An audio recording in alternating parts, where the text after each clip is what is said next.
ములుగు జిల్లా తాడువాయి మండలం కాల్వపల్లిలో మావోయిస్టులకు వ్యతిరేకంగా పోస్టర్లు వెలిశాయి. ఆదివాసీ యువజన సంఘం పేరుతో గ్రామంలో పోస్టర్లను అంటించారు. ఆదివాసీ ప్రజలారా మావోయిస్టులకు ఏ మాత్రం సహకరించకండి, శాంతియుత ప్రజా జీవనంలో భాగస్వాములవ్వండి అంటూ పిలుపునిచ్చారు. ప్రజాస్వామ్యబద్ధమైన శాంతియుత జీవనం మన హక్కు అంటూ లేఖలో తెలిపారు.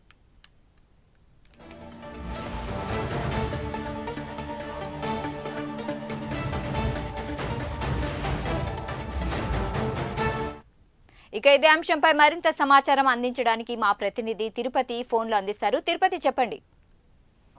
షాహిదా, ములుగు జిల్లా తాడువాయి మండలం కలవపల్లి గ్రామంలో మావోయిస్టులకు వ్యతిరేకంగా పోస్టర్లు వెలిశాయి. ఆదివాసీ యువజన సంఘం పేరుతో గ్రామంలో పోస్టర్లు వెలిసినటువంటి పరిస్థితి ఇక్కడ వచ్చింది. ఆదివాసీ ప్రజలారా మావోయిస్టులకు ఏమాత్రం సహకరించకండి, శాంతియుత ప్రజా జీవనంలో భాగస్వాములు అవ్వండి, మన ప్రాంత భవిష్యత్ తరాల అభివృద్ధికి చేయూతనివ్వండి, ప్రజాస్వామ్యబద్ధమైన శాంతియుత జీవనం మన హక్కు అంటూ ఈ ఆదివాసీ ప్రజలకు లేఖ ద్వారా పిలిపించినటువంటి పరిస్థితులు కనబడుతున్నాయి. ప్రజలంతా మావోయిస్టుల వల్ల మనకు గతంలో ఒరిగింది ఏం లేదు, ఇప్పుడు ఒరగబోయేది ఏం లేదు, మనకు తెలుసు అభివృద్ధి చెందిన తెలంగాణలో మావోయిస్టుల అవసరం ఎంత మాత్రం లేదంటూ మావోయిస్టులకు గట్టిగా చెప్పాలి. అదే సంబంధించినటువంటి అంశాలను ఈ ఆదివాసీ యువజన సంఘం పేరుతో ఒక పోస్టర్లు వెలిసినటువంటి పరిస్థితి కనబడుతుంది. ప్రజాస్వామ్యబద్ధమైన శాంతియుత జీవనం మన హక్కు అంటూ కూడా ఇలా తాడువాయి మండలంలో కల్లపల్లి గ్రామం కావచ్చు, మిగతా చుట్టుపక్కల గ్రామాలకు సంబంధించి కూడా పలు గ్రామాల్లో ఈ పోస్టర్లు వెలిసినటువంటి పరిస్థితి కనబడుతుంది. ఇప్పుడు ములుగు జిల్లాలో ఏజెన్సీలో ఆదివాసీ సంఘం సంబంధించినటువంటి పోస్టర్ల పైన హెచ్చరించిన పరిస్థితి కనబడుతుంది. అసలు ఈ పోస్టర్లు ఇంత మేరకు వేశారు, వారి ఉద్దేశం ఏంటి, ఎక్కడెక్కడ వేశారనే చర్చ అయితే ప్రజెంట్ ఇప్పుడు